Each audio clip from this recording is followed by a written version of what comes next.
পুজো মানেই খাওয়া দাওয়া, তাই সপ্তমীর দিন দুপুরবেলার জন্য বানিয়ে নিয়েছি এগ চিকেন গিজার্ড কারি। প্রথমেই আমি চিকেন ম্যারিনেট করে রাখবো। টক দই দিয়ে দিচ্ছি আমি। এরপরে আমি দিয়ে দিচ্ছি এর মধ্যে হলুদ। ভালো করে চিকেনের সাথে আমি হলুদ আর টক দই ভালো করে মেখে আধ ঘন্টার জন্য আমি রেখে দিচ্ছি। সেই ফাঁকে আমি আলু কেটে নেব। পুজোর সময় কিন্তু আমাদের সবারই হাতে সময় কম থাকে, তাই আলু আমি খুবই ছোট ছোট করে কেটে নিয়েছি যাতে তাড়াতাড়ি সিদ্ধ হয়ে যায়। এই যে ঠিক এরকম করে। ওই যে আগেই বললাম পুজোর সময় হাতে সময় খুবই কম। একটা হ্যান্ড চপারে আমি পেঁয়াজ, আদা, রসুন সব দিয়ে দিয়েছি, দিয়ে ভালো করে কুচিয়ে নিচ্ছি। একদম মিহি করে কুচানো হয়ে গেছে। এই যে এবার কড়াইতে আমি সর্ষের তেল গরম করে আমি কেটে রাখা আলুগুলো লাল লাল করে ভেজে নেব। কাঁচা আলু আগে থেকে ভেজে রাখলে রান্নার সময় কিন্তু সিদ্ধ হতে খুবই কম সময় লাগে। আলু লাল লাল করে ভাজা হয়ে গেছে।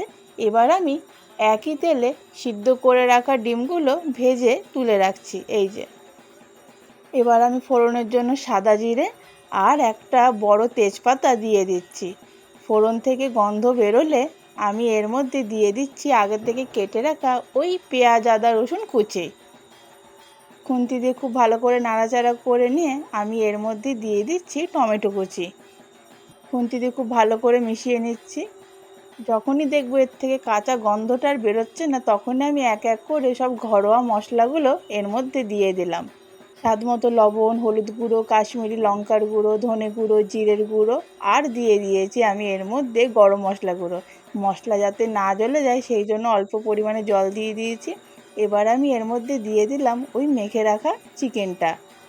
এই রান্না করতে কিন্তু খুবই কম সময় লাগে। যখনই দেখব চিকেনের ওপর এরকম তেল ছেড়ে দিয়েছে, আমি এর মধ্যে ভেজে রাখা আলুগুলো দিয়ে দিচ্ছি। কাঁচা লঙ্কা তো আগে থেকে চিড়ে নিয়েছি, খুন্তি দিয়ে নাড়াচাড়া করে নিচ্ছি। সব কিছু ভালোভাবে সিদ্ধ হয়ে আসার জন্য আমি এর মধ্যে আগে থেকে করে রাখা গরম জল দিয়ে দিলাম। খুন্তি দিয়ে নাড়াচাড়া করে 10 থেকে 15 মিনিট পরেই যখন দেখব এরকমভাবে ঝোল ফুটে এসেছে, তখন আমি এর মধ্যে দিয়ে দিলাম ভেজে রাখা ডিম দুটো। খুন্তি দিয়ে হালকা করে নাড়াচাড়া করে নিচ্ছি। অল্প সময়ে এই নতুন ধরনের চিকেনের রেসিপি বানিয়ে বাড়ির আত্মীয় স্বজনকে তাক লাগিয়ে দিন। শেষে আমি ভেজে রাখা মশলা ওপর দিয়ে দিচ্ছি। খুন্তি দিয়ে সব কিছু মিশিয়ে নিচ্ছি। ব্যাস গরম গরম নামিয়ে নিচ্ছি এগ চিকেন গিজার্ড কারি। সবাইকে এই রেসিপি বলার জন্য তৈরি থাকুন। আজকের রান্না তবে এইটুকুই। আবারও দেখা হবে আগামীকাল। Thank you.